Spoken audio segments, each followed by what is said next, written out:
सदाशिवसमारम्भां शङ्कराचार्यमध्यमाम् अस्मदाचार्यपर्यन्तां वन्दे गुरुपरम्पराम्।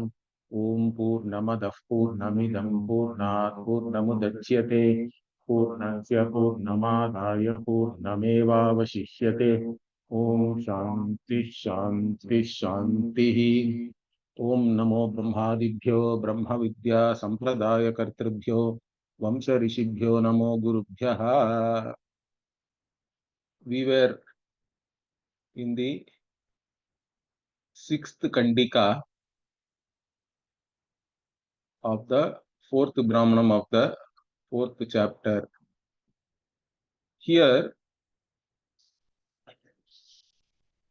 we were discussing the moksha avastha, you can say. Moksha, whether it can be even called as an avastha or a state, itself we will be discussing now.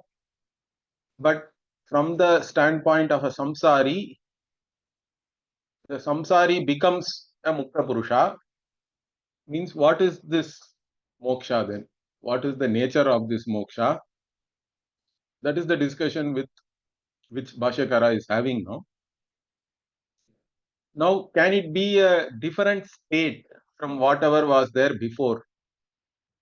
Correct? In fact, he asked this here. Nahi vidushaha mritasya bhavantara apattihi jivataha anyaha bhavaha dehantara pratisandhana abhava matrenaiva brahma apyeti iti uchyate. So, when we say that the mukta purusha gains Brahman or attains Brahmanhood, you can say, correct?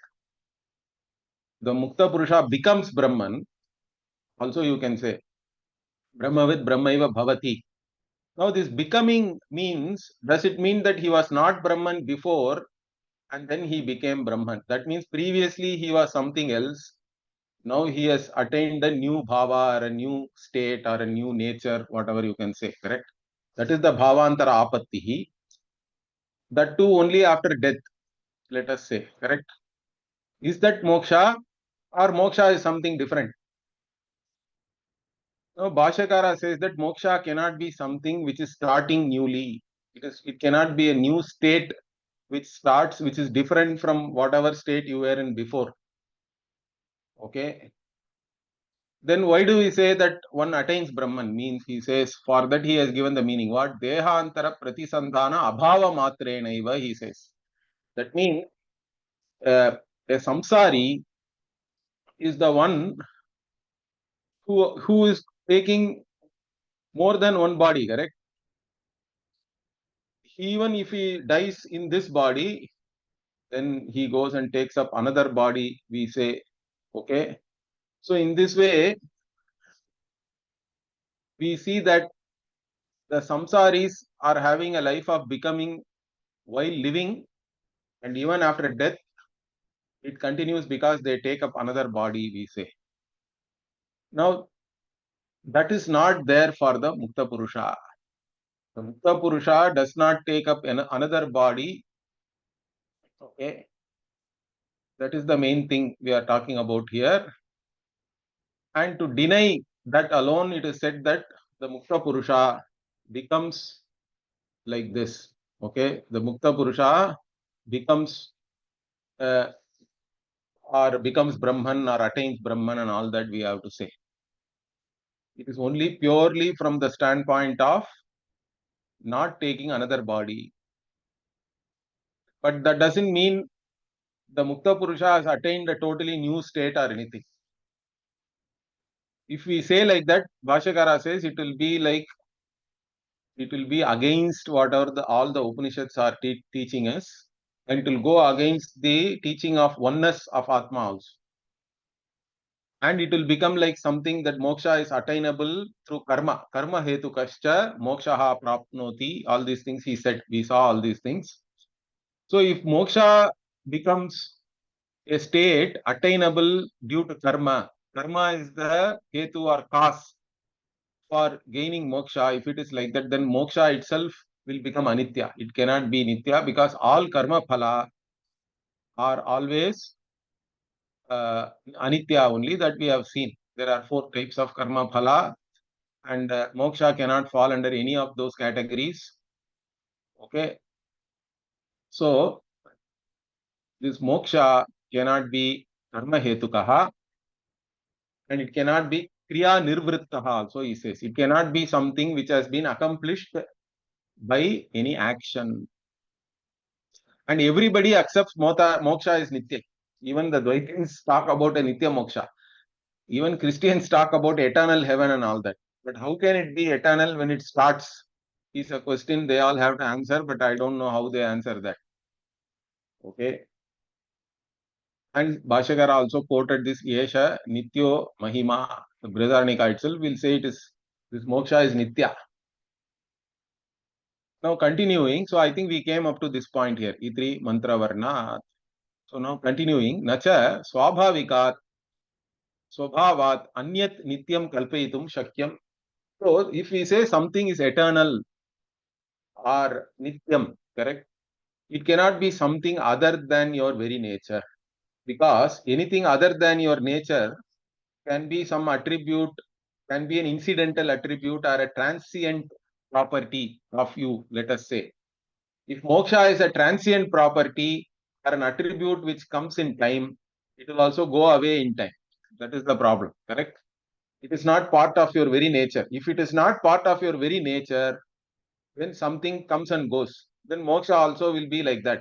It is something which is coming and it will go away. So it has to be your swabhava, he argues. If moksha has to be nitya, it has to be your very nature. And the nature of something means it never leaves that something. The very nature of any object means that object cannot even exist without it being that, correct? That's what we call as nature. So the nature of anything or swarupa of anything is not something which the object gains while it is existing. It is not a transient attribute or an incidental property or anything like that. So he says we cannot even imagine a nitya moksha or anything nitya if it is not one's own swarupa or one's own swabhava, if it is not one's own nature. Further, what swabhavikaschet agni ushnavat atmanaha swabhavaha sana shakyate purusha vyapara anubhavi iti vaktum. So now the corollary of that is what? If something is your very nature, then it cannot be gained by doing something, correct? It cannot come after you do something. Purusha Vyapara Anubhavi means what? It is coming as a consequence of you doing something. So, if it is your very Swabhava, it is already there with you. You don't have to gain it by doing some action. It cannot be the consequence of any action. Purusha Vyapara Anubhavi iti na vaktum shakyate. Correct? If it is your very Swabhava, it is like the heat of fire, correct? Agni Ushnavate. It is your very own, your nature of your very self, correct? Atmanaha Swabhavaha. And it cannot be said that you gained that. It cannot be said that the fire gained its heat because the fire did something. Fire is heat, really. Basically, the very nature of fire is heat and light, we can say. So that's what he is saying. Continuing what? Nahi Agnehe Aushnyam Prakasho va Agni Vyaparanantaranubhavi. So he says the fire's heat and light are not there because the fire did something or anything like that. It is the very nature of fire. Wherever fire is there, there is heat and light. That's all. It is the very nature of fire, and it doesn't come because fire has done something. Okay. Agni Vyapara Anubhavi Swabhavikascha iti Vipratishiddham. So further he says what? It will be contradictory to say that something is the very nature of fire and also say that fire got it because it did something and then only it got it. Those two things cannot go together. It will become contradictory. Whatever is your very nature should be there with you always, and you don't have to do something to gain that. That is the point here. Okay, now Purva Bakshi comes back. He says, Jvalana Vyapara Anubhavitvam Utna Prakashayoho iti chet. So he says, no, you have to do Jvalanam. See, fire does not start by itself. You have to start a fire, correct? You have to combust some fuel. Then only fire starts. Therefore, combustion has to be there. Unless you combust, even the rocket fire will not be there and rocket will not start going up, correct? So wherever fire is there, the fire has to be started by something. So how can you say that there is no vyapara there? Okay, so he says Jvalana vyapara is there, combustion is there, and after combusting something only the fire starts and the Ushna and Prakasha are there. Now Bhashyakara has a different take for this. Why I'll tell you? Because for us, everything is there potentially. Okay, the Ghata Bhashyam you have to go back now. Understand this. For us, nothing is not there. Everything is potentially there. It is either manifest or unmanifest. Understand that. That's why the Vedantins are called Satkarya Vadi. Means we say the Karya is already there in the Karana. So even here Bhashyakara will argue that if fuel is the cause for fire, the fire is potentially there in the fuel already. And it is only manifesting. It had some covering, some hindrance for it to manifest. It was unmanifest. Whatever was unmanifest became manifest. That's all. That doesn't mean that it has newly gained heat and light, etc. So he's saying, so iti chet, now he says, no, na, why? Anyopalabdhi vyavadhana apagama abhivyakti apekshatvat. So exactly what I said. He says, anya upalabdhi vyavadhana apagama. Okay, this is a very interesting compound. See, upalabdhi means you are cognizing something. Okay, that is called upalabdhi, your cognition. But what happens here? There is a upalabdhi vyavadhana is there due to something else. So the vyavadhana means covering, you can say, or a separation or a cover. So for you to cognize, there is a problem. Okay, because you are not able to cognize the fire, even though it is there potentially, you cannot cognize it because it is not manifest. To make it manifest, that cover has to go away, he is saying. So vyavadhana apagama. The apagama means it is going away. And once it is gone, what? Abhivyakti is there. Abhivyakti means it comes into perception, you can say. It comes into cognition. And that coming into cognition is what we call the fire has now started. Okay. But it doesn't mean the fire was not there already. Fire was potentially there. Now it became manifest, he is saying. So further what? Jvalanadi purvakam agnihi ushna prakasha gunabhyam abhivyajyate. तत्न अग्नि अपेक्षया किम तर्हि अन्य दृष्टेः अग्नेः औष्ण्य प्रकाशौ धर्मौ व्यवहितौ. So what he is saying is, see, once you do this jvalanam or combustion, so the first you do combustion, that is the jvalanadi purvakam.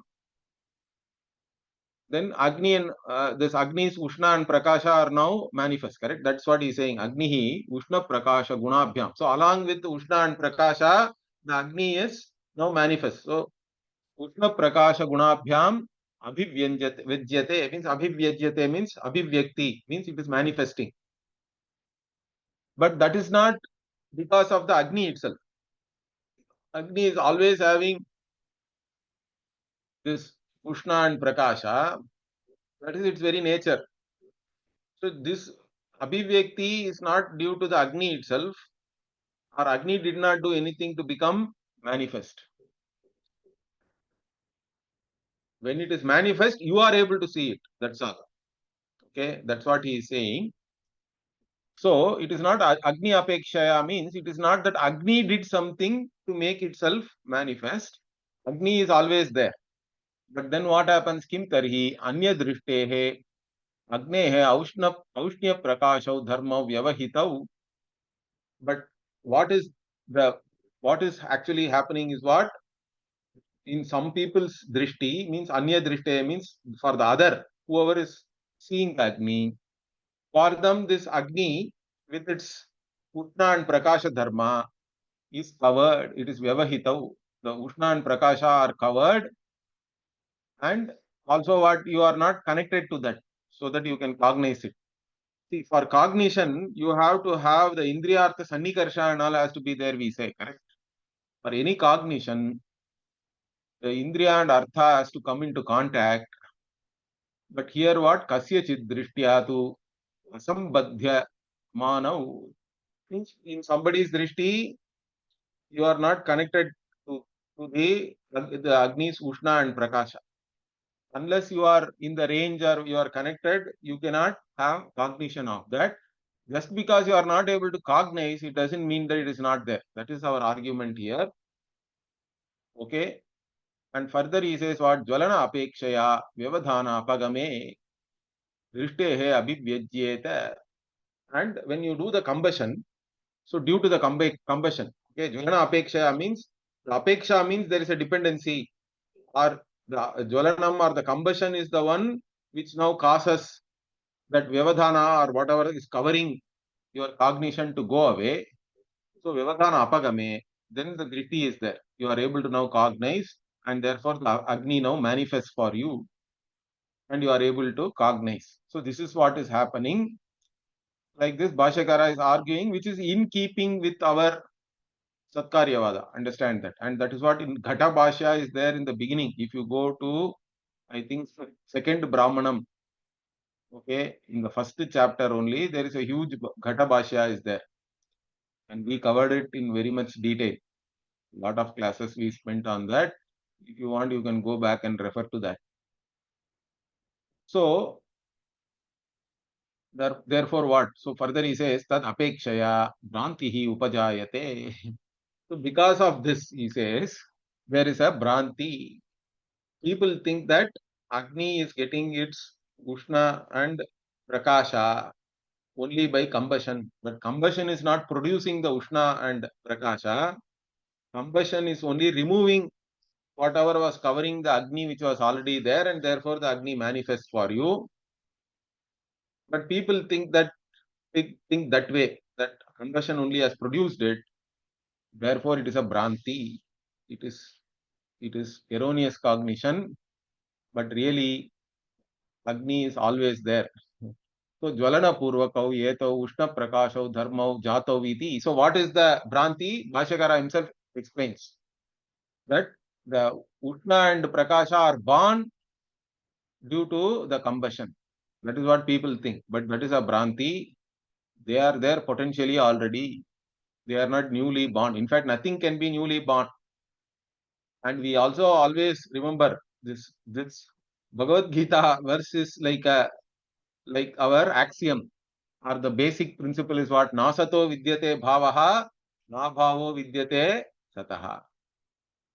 So asataha bhavaha cannot be there. Whatever is not there cannot come into being. Whatever is there can never become non-existent also. This is the Siddhanta. In fact, the entire Vedanta is only this much. Everything else we can derive from there. It is the beauty.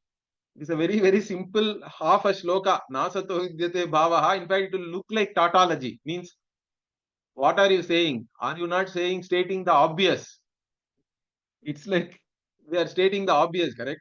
Whatever is there, it cannot become non-existent, we say. And whatever is non-existent cannot come into being. That's all is Vedanta, really speaking.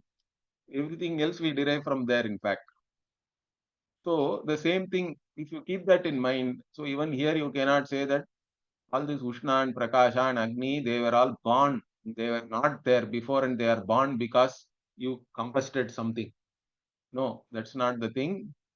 They were already there. The combustion, the Kriya only removed whatever was covering the Agni which was there potentially, and therefore now they are manifest. So for us, everything is manifestation and unmanifestation.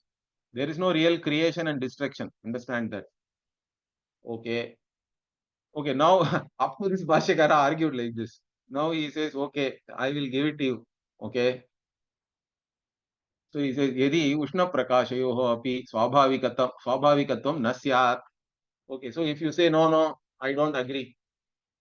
Okay, this Ushna Prakasha and all is only created newly. Otherwise, if I touch the wood, the dry wood, I should feel hot, or I should, or if I take the dry wood into a dark room, I should see light, but I am not getting all that. Okay, so it cannot be swabhavikam. It is not there always in the fuel. If you say like that means, okay, I grant it to you. Ushna prakashayoh api swabhavikatvam na syat. If it is not swabhavika, this light and heat of Agni, let it be whatever is the swabhava of Agni. He says no. Yes, swabhavikaha agnehe dharmaha. Not udaharishyamaha. So whatever you agree as the nature of any object, that we will give as the example or the analogy. Okay, our udaharana, I will give up this Agni udaharana. You say what is the swabhava of Agni, that we will give as the analogy.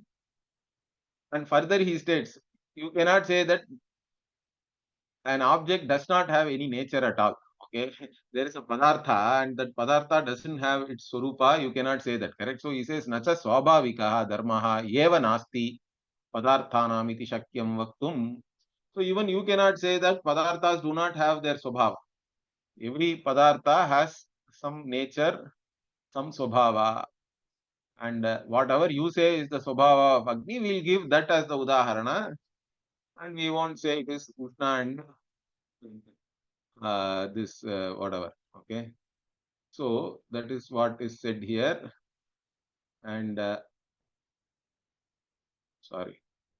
Here, further, what he says, okay, nacha nigada bhangaiva abhavabhutaha mokshaha bandhana nivrittihi upapadyate paramatma ekatva abhyubhagamat. Okay, so now here, what is being said is a very important section of Bhashya. So Bhashyakara is discussing the moksha swarupa here. He says moksha is not like the destruction of something which is there really. Understand? Nigada means you can say some kind of a bondage, correct? Like a chain or some fetters. And you break the fetters and I am liberated, I am free. Okay. So it is not like you have destroyed something and made it non-existent and you have now gained moksha because of that. Okay. Nigada bhangaha means what? Bhanga means basically you are destroying something or breaking something. And nigada is your fetters. So it is not like you have broken the fetters and fetters are no more there. They have become abhava, non-existent. And moksha is now there. Moksha is nothing but the non-existence of fetters or bondage. Like that can we say means no, it is not abhava bhutaha. Moksha is not abhava bhutaha, he says. It is not just bandhana nivrittihi or real bandhana nivrittihi, that way. Why? Because if you say that, then paramatma ikatva will become a problem. Because we say there is only paramatma alone is there and jivatma or paramatma are one, they are identical.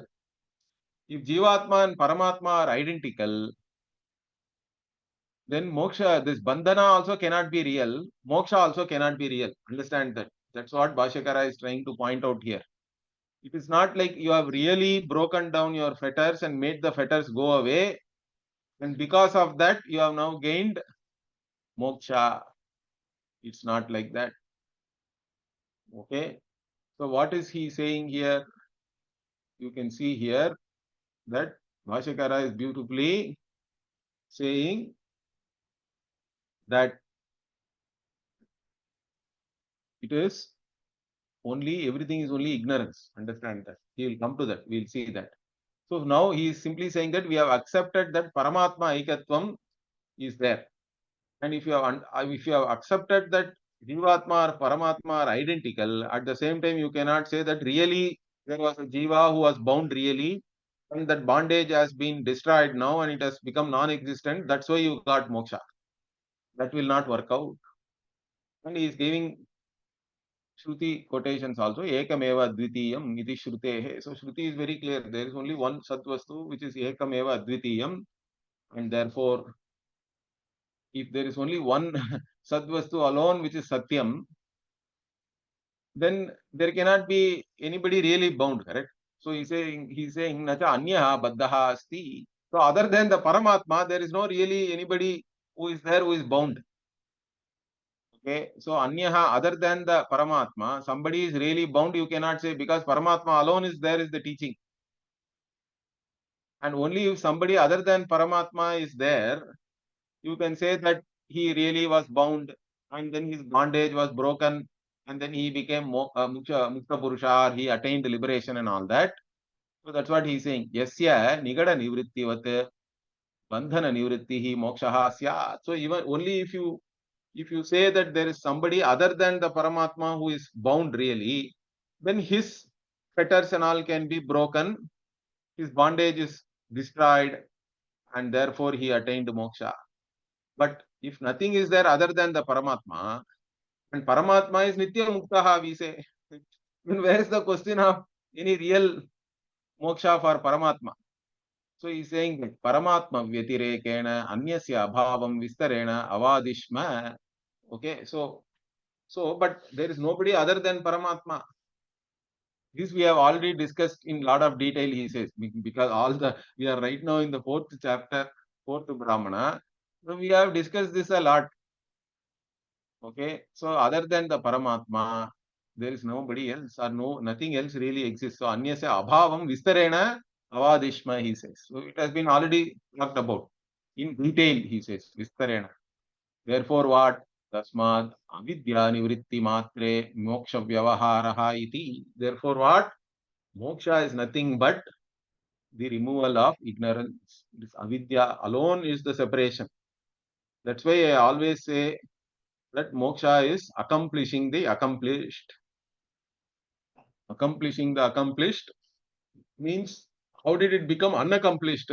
Means because of avidya. It is like keeping your glasses like this and searching it all over the place. You are already the one with the glasses or spectacles, and then somebody has to just point out you already have it.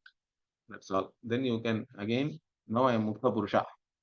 Without the glasses, I had some problem seeing. Now it is gone. Okay. So it's only avidya nivritti matra. That is the moksha vyavaharaha. This also we said, he says, iti cha avochama. And then again he is giving the analogy of Rajju Sarpa. Yatha Rajju Adav Sarpadi Ajnana Nivrittav Sarpadi Nivrittihi. So the Ajnana Nivritti alone is moksha. In fact, Bhashyakara will also argue it is not some new jnana which comes.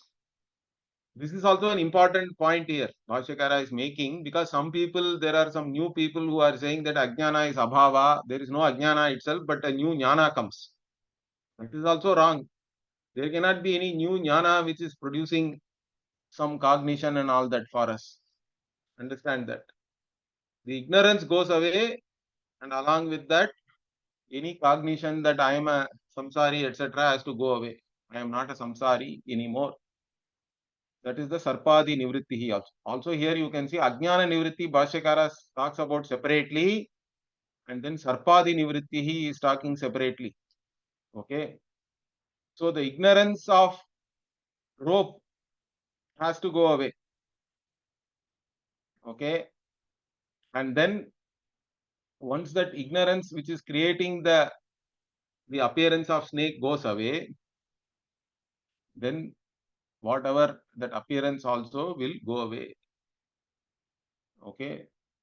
That is the point here. There is no new jnanam or anything.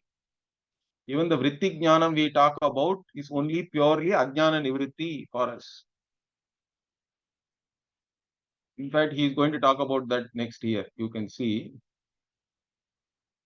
So, he is saying here, ye cha api achakshate mokshe vijnanantaram anandantaram cha abhivyajyate iti taihi vaktavyaha abhivyakti shabdarthaha.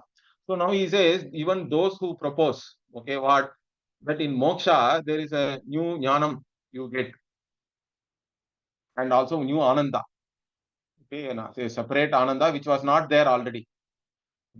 The vijnanam and ananda which was not there, that is now has now manifested. That is moksha. Moksha means a new jnanam and a new ananda has come. It alone is moksha. Means now, even then what they have to now explain. Taihi vaktavyaha, what abhivyakti shabdartha. What do you mean by this new ananda and new knowledge has manifested? What is this manifestation you are talking about? Can you explain that, please? Why? Because he is saying what he is explaining here. Yadi tavat लौकिकी एव उपलब्धि विषय व्याप्तिः अभिव्यक्ति शब्दार्थः ततः वक्तव्यम्. Okay, so now if you say that this upalabdhi or abhivyakti is whatever normally in transactional world we consider as manifestation, correct? Something has manifested newly. So we take it as laukiki eva. Okay, in the loka, whatever we normally understand, in that manner only we say that it is like you are cognizing some a vishaya which has now manifested newly. Okay, if you take it like that, when he is asking tataha vaktavyam, then they have to say what? Kim vidyamanam abhivyajyate avidyamanam iti va. Now you have to say whether the new jnanam and ananda which you are talking about in moksha avastha, was it already there and now it is manifest, or it was not at all there and it has now come about newly. You tell me what it is. Okay, vidyamanam abhivyajyate avidyamanam. Whatever is there has manifested or whatever was not there has manifested newly. Okay, now what? They cannot say whatever was not there as manifested, because if they say that yet kritakam tad anityam, it will become anitya. That is a problem. Okay. Then they say, okay, vidyamanam chet. They say it was already there, but only you are knowing newly means then your whole thing is falling down. Correct? He is saying yasya muktasya tad abhivyajyate tasya atma bhutam eva tat iti. See, if it is already there, then it has to be the very swarupa of the person, correct? For whom this ananda and jnana and all is manifesting, you are saying. It has to be atma bhutam, he says. Atma bhutam eva tat. Okay, because if it is already existing, it has, and it is nitya, it has to be your swarupa that we already talked about, correct? That point. So it has to be atma bhuta only. And if it is already atma bhuta, then what? Upalabdhi vyavadhana anupapattehe nitya abhivyaktatva. So if it is your very own swarupa, it need not be made newly known because it is nitya, it was already there. Okay. So they do not accept any ajnana and all that. Understand that. So if it is already there, then there cannot be any separation between the one who is already having that jnana and ananda and the state where they do not have that, correct? So there is no upalabdhi vyavadhana, he says. Cannot be any separation or covering for you to know that I am already having this jnanam and ananda, because it is your own swarupa, it is nitya abhivyakta, it is always manifest. But still if you say what? It is like that means what? Then it is all whatever, only for the mukta purusha it is newly manifesting and all, if you say even then it is meaningless, he is saying. So he is saying muktasya abhivyajyate iti vishesha vachanam anarthakam. So this jnana and ananda is manifesting only for the mukta purusha, especially like that if you say, even that is meaningless. You cannot say that, because you cannot say that and also say it is already there. Okay. Okay. Now, if they don't, if this is a problem, then what? The other option is what? Atha kadachideva bhivyajyate means. Otherwise, what you have to say? Only sometimes it manifests. Okay. Because if you say it is not Atma Bhuta, then it can manifest sometime, because it comes like a attribute which is not part of your Surupa. So, kadachideva abhivyajyate, then there can be upalabdhi vyavadhana, correct? There can be a covering so that you are not able to cognize it, and but it will become anatma bhuta. It cannot be atma bhuta. It will be something other than yourself which comes to you, and whenever it is in contact with you, you have this manifestation, and sometimes it will go away means then it is not manifesting. So only kadachi deva abhivyajyate. So upalabdhi vyavadhanat anatma bhutam taditi anyataha abhivyakti prasangaha. So otherwise what? It will always be manifest. Correct? If it is Atma Bhuta means it has to be already always manifest. But if it is only manifesting sometime, like you claim, because for the samsari it was not manifest, for the mukta purusha only it is manifest, means then you have to say that it is anatma bhuta, and then it comes only sometimes. But in that case, what? That which is not part of your nature and that which has to be manifested at some point in time, then it will also have a dependency on some means or some instrument through which only you can manifest it, correct? So that also he says, tatacha abhivyakti sadhana apekshata. So there will be a sadhana apekshata also will be there. And if that sadhana is not there, it will go away again. And again, you have to have that means to make it manifest. So like this, all these problems are there. Whichever way you say, it is a problem for your Siddhanta. That's what he is pointing. Therefore, what further he says, interestingly, he says, Upalabdhi samana ashrayatvetu vyavadhana kalpana anupapattehe sarvada abhivyaktihi. So basically, he is now summarizing. He says, see, if you say the Ananda and the Vijnana, etc., are in the same locus, in the same ashraya, correct? Then, so whatever you are now gaining this Vijnana and Ananda, they are there already in the same ashraya or in the same locus. Then you cannot argue that there is a separation and all that, correct? Vyavadhana kalpana or the covering cannot be there. It has to be always manifest. But even when it is like that, and if it is not manifest, means it can never be made manifest also. Otherwise, it will be always unmanifest also. So, sarvada abhivyaktihi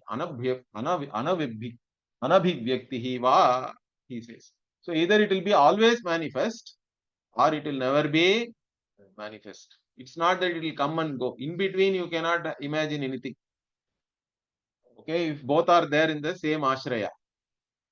Natu antarala kalpanayam pramanamasti. So, antarala kalpana means in between state. In between means it comes, it goes, and all that you cannot say. If it is Atma Bhuta, and both this Vijnana and Ananda are there in the same ashraya, same locus, or same vastu, then you cannot talk about any covering and all that, and therefore it will be either always manifest or it will never manifest. Okay. So, because why it will never manifest also, we can say in one way is because the subject and object cannot be the same, correct? So, it can never be objectified and claimed that it has manifest newly. That's why he is saying, or if it is Swayam Jyotihi and all, like we say, it is always manifest. That is the other way we can look at it. So, either it should be always manifest or it will never get manifested. In between, it is nothing can be there, like it becomes manifest and then it goes away and all that. You cannot say, there is no pramana for that. There is no way of establishing that with a valid means of knowledge. Also, further, what he is saying, nacha samana ashrayanam ekasya atma bhutanam dharmanam itara vishaya vishayatvam sambhavati. Also, you cannot say, some of these Vishishtadvaitins and all say that there is one Paramatma, one part of him is Chit, another part of him is Jada. And the Chit part of Paramatma is making the Jada part of Paramatma as the Vishaya, correct? Because the Chit is the Vishayi always, correct? Chit is the subject and the Jada is the object always, object of cognition. But both are now belonging as Dharma of one Vastu. This kind of an argument and all they are making, but this also is not possible. Okay, because two dharmas belonging to one Vastu cannot objectify each other, or one cannot become a subject and another becomes the object, etc. That is not possible between two dharmas or two qualities of one object. They themselves cannot objectify each other and all that. That is what he is saying. Samana ashrayanam ekasya atma bhutanam. Okay, they are all part of one vastu. Atma bhuta of one ekasya atma bhutanam dharmanam itara vishaya vishayitvam sambhavati na sambhavati, you have to put. Okay. And therefore, what here, whatever this Vijnana and Sukha you talk about, correct? So he is saying Vijnana Sukhayoscha prag abhivyaktehe samsaritvam abhivyakti uttara kalam cha muktatvam yasya saha anyaha parasmat nitya abhivyakta jnana swarupat Atyantya Vailakshanya Shaityamiva Aushnyat. So now he is summarizing the whole argument. So this Vijnana and Sukha, which you say before they manifest, somebody is a samsari. Once it is manifested, then that person only becomes mukta. Okay. But then they also talk about a Paramatma who is always asamsari, correct? Even for the Dvaitins and Vishishtadvaitins and anybody else also, the Paramatma is not a samsari.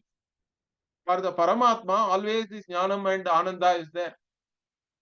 So here, that's why Bhashyakara gives this adjective here. See, Parasmat, Nitya Abhivyakta Jnana Swarupat, he said. The Parasmat means here Paramatma only. So from the Paramatma, this samsari is different. And what is the nature of this Paramatma? For the Paramatma, always this Jnana and Ananda are all manifest, correct? There is no problem for the Paramatma. And once you say like that, then what will happen? There will be Atyanta Vailakshanyam will come then between the Samsari and the Paramatma. They are completely different, like even the difference between cold and hot, he is saying. Shaityamiva Ushnya, like they are two different things, light and darkness, or coldness and heat, etc. But then, okay, let it be, they can say, correct? The Dvaitins and Vishishtadvaitins will say, let it be. So what? Let there be the Bheda, difference between Jivatma and Paramatma. Means then what he says that's what Paramatma, Bheda Kalpanayam cha Vaidikaha, Kritantaha, Parityaktaha Sya. So if you if you imagine a difference between the Paramatma and Jivatma, or the some Bheda, divisions within the Paramatma itself, then this whatever the Veda is teaching you, okay, you have now given it up. You are This is all your Kapola Kalpita. You are imagining something, your own philosophy you can claim, but don't say that this is what the Upanishad is teaching or this is what Vedanta is teaching. So you have now given up whatever is being revealed by the Veda. Parityaktaha syat. So, okay, once now he has summarized the moksha. What is moksha? Moksha is not a new state which you achieve. Okay, it is simply the ajnana nivritti alone. Okay. Now, once we say all this, now the Purvapakshi comes back. He says, Mokshasya idanim eva nirvisheshatve tad artha adhikya tad artha adhika yatna anupapattihi shastra vaiyatyancha prapnoti iti chet. So now he says, okay, you are saying moksha cannot be something which was not there and you have gained it, etc. Then if moksha is not different from whatever is there already now, correct? That's what he's saying. Idanim eva nirvisheshatve means what? There is no vishesha between the samsari avastha and the moksha avastha. Already moksha is there, you are saying. And there is no difference. Even after becoming mukta purusha also, same thing is there. Then why should I even spend any effort in that? Adhika yatna anupapati, he says. Then who will spend any effort for gaining moksha? If it is already there, why should I make any effort? Okay, extra effort and all I don't have to make. And Shastra will become useless. Shastra only is revealing the knowledge which will give moksha, you are saying. But then if that moksha is already there, then what is the use of the Shastra? Okay, Shastra Vaiyartyam cha prapnoti. So it will end up in uselessness of the Shastra. If you say that what? No, it's not like that. Why? Avidya Brahma Pohar Tattva. Shastra is to only remove the avidya. Avidya Brahma is there. The erroneous cognition due to avidya, and therefore the removal of that alone is done by the Shastra, by the knowledge. It is not creating anything newly. Understand that? The rope is always the rope. You saw a snake on that, and then the snake went away. That doesn't mean that rope has now attained a new state or anything. That's what we are trying to teach here, correct? Right, in the Gaudapada Karika also, this is said in so many words, correct? Nadho, na baddho, na mumukshuhu and all he says. Okay. In fact, that verse suddenly I forgot, but it's a very famous verse. There is no creation, there is no laya, there is no baddha or mumukshu or anything. It's all only upadeshad ayam vadaha. To teach you, all these things are first proposed and then everything is negated. This is what we call the Shastra Adhyaropa and Apavada. Adhyaropa Apavada is used to teach you. These are all Upadeshad Ayam Vadaha. All these things, whatever is said by the Shastra also is only for the purpose of teaching. It is not that you have newly become some Mukta Purusha or anything. So, it is only Avidya Brahma Apohartatva Nahi Vastutaha Mukta Muktatva Visheshaha Asti. So, in reality, there is no difference between Mukta and Amukta. The one who is liberated and one who is not liberated. Like that, there is no difference. Atmanaha Nitya Eka Rupatvat, because Atma is always of the same form. Correct? It never changes. It is always of the nature of consciousness alone. There is nothing to be done with the very nature of the Atma. Atma's nature is the same. Okay? Atmanaha Nitya Eka Rupatvat. Kintu tad Vishaya Vidya Apohyate. But the avidya with reference to this Atma alone goes away. How? Shastra Upadesha Janita Vijnanena, by the jnana which is there, which comes due to the Shastra Upadesha. This jnana is the Vritti Jnanam, we say. The Vritti Jnana also is purely removing ignorance. It is not creating anything newly. Understand that. Therefore, Shastra Upadesha Janita Vijnanena avidya apohyate. The avidya goes away. That's all. प्राप्त तदुपदेश प्राप्तेः तदर्थश्च प्रयत्नतः उपपद्यते एव. So before that upadesha you get, correct, before the upadesha, then you have to make prayatna for that, correct. Tadarthaha prayatnaha upadyate. Therefore, the effort you put in to gain this knowledge from the Shastra, that is tenable, that makes sense, because you are deluded, you are in ajnana, so you have to remove the ajnana. To remove that ajnana, the effort is required. There is nothing wrong in saying that. So avidya avataha, avidya nivritti, anivritti kritaha visheshaha atmanaha syaditi chet. So now Purvapakshi is saying what? No, no. Before avidya, atma was avidyavan. After avidya, there is no avidya with the atma. Therefore, there is a difference, correct? There previously atma was ignorant. Now atma is jnani, knowledgeable. Why can't we say that there is a difference now? Before the avidya was gone, you are a samsari. Now avidya is gone, you are a mukta purusha. So the atma itself has changed because of that. There is a vishesha. So nivritti kritaha visheshaha atmanaha syaditi chet means what? No, na. Why? Avidya kalpana vishayatva abhyubhagamat. It is all only due to avidya. And whatever is there due to avidya is not there really. In fact, was never there. Even while you are seeing that, it is not there. That is the point, correct? In all periods of time, it is not there. So what are you talking about? Like I said already, your cognition of snake does not make any difference to the rope. Understand that. Okay. So you cannot say rope was really the snake. Then once you get the knowledge that it is rope, it has now become rope. It is not like that, correct? It is all only avidya kalpana vishaya.